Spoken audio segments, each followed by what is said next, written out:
लो भाई बब्बन, बन गई तस्वीर। जरा देखकर बताओ कैसी बनी है। अरे भाई मोहन, मेरी सलाह मानो तो तुम रहने ही दो। एक पेंटर बनना तुम्हारे बस की बात नहीं है। हाँ, तुमने सही कहा।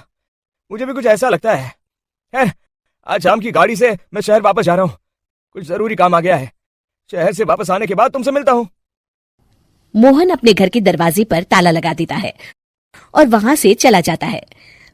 फिर उसी रात अचानक तेज हवाएं चलने लगती हैं। चारों तरफ डरावना माहौल बन जाता है। तभी मोहन की बनाई हुई पेंटिंग की वो औरत एक खतरनाक चुड़ैल में बदल जाती है और पेंटिंग से बाहर आ जाती है। चुड़ैल घर के बाहर चली जाती है। वहीं दूसरी तरफ दो चोर लाला सुखीराम के घर से चोरी करके भाग रहे होते हैं। दोनों भागते भागते गांव के चौराहे के पास पहुंच जाते हैं। तभी अचानक वो चुड़ैल उन दोनों के सामने आ जाती है।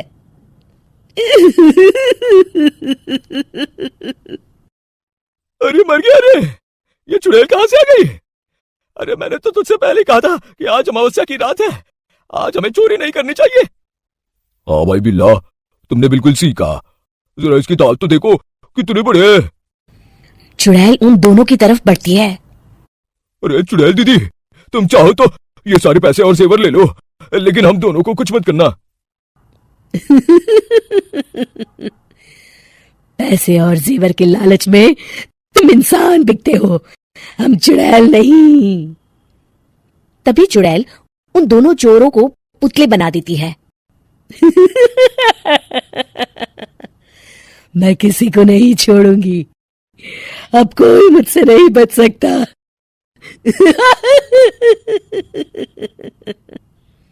चुड़ैल अपने अगले शिकार की खोज में वहां से चली जाती है।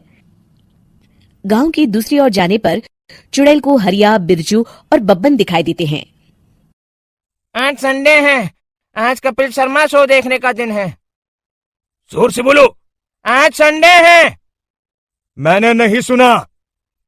आज संडे है, आज कपिल शर्मा देखने का दिन है। हाँ, ये हुई ना बात।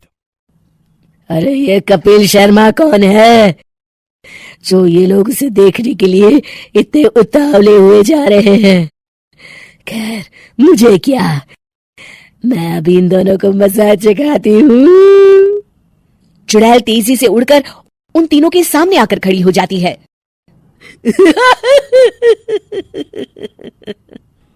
कपिल शर्मा शो बाद में देखना, पहले मुझे देख लो। बब्बन चुड़ैल को देखते ही पहचान जाता है। अरे ये तो तस्वीर वाली औरत के जैसी दिख रही है। मुझे अभी नहीं मरना है। अरे भागो रे। तीनों वहां से भाग खड़े होते हैं। बब्बन तो किसी तरह अपनी जान बचाकर वहां से भाग जाता है, लेकिन हरिया और बिरजू को चुड़ैल पकड़ लेती है और उन्हें पुतला बना देती है। फिर चुड़ैल बब्बन को पकड़ने के लिए उसका पीछा करती है, लेकिन बब्बन उसे कहीं नहीं दिखाई देता। अरे वो मोटा तो बड़ा तेज भागता है, शायद उस तरफ गया होगा।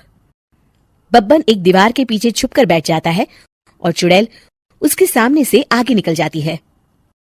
बाल बाल बच गया। अगली सुबह बब्बन सभी गांव वालों को सारी बात बता देता है।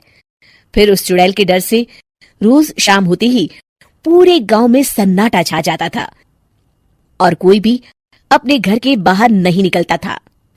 अरे ये क्या हो गया, इतनी देर से घूम रही हूँ, अभी तक एक भी आदमी नहीं मिला। अरे कहाँ मर गए सबके सब। चुड़ैल वहां से चली जाती है। इस तरह कुछ दिन बीत जाते हैं। फिर एक दिन मोहन गांव वापस आता है। बब्बन उसे बताता है कि उसकी बनाई तस्वीर से एक चुड़ैल बाहर आ गई है। मोहन समझ जाता है कि ये कोई आम कागज नहीं है। वो जो भी उस कागज पर बनाएगा वो असलियत का रूप ले लेगा। अरे मोहन भाई, अब तुम क्या करने वाले हो? मेरे पास एक बहुत बढ़िया तरकीब है।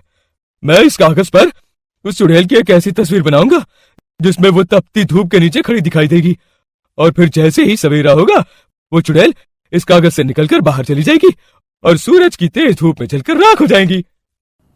मोहन बिल्कुल वैसे ही तस्वीर बना देता है और जैसे ही सवेरा होता है वो चुड़ैल कागज से निकलकर बाहर धूप में चली जाती है।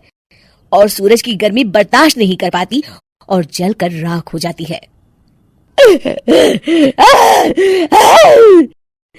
ये मुझे क्या हो रहा है?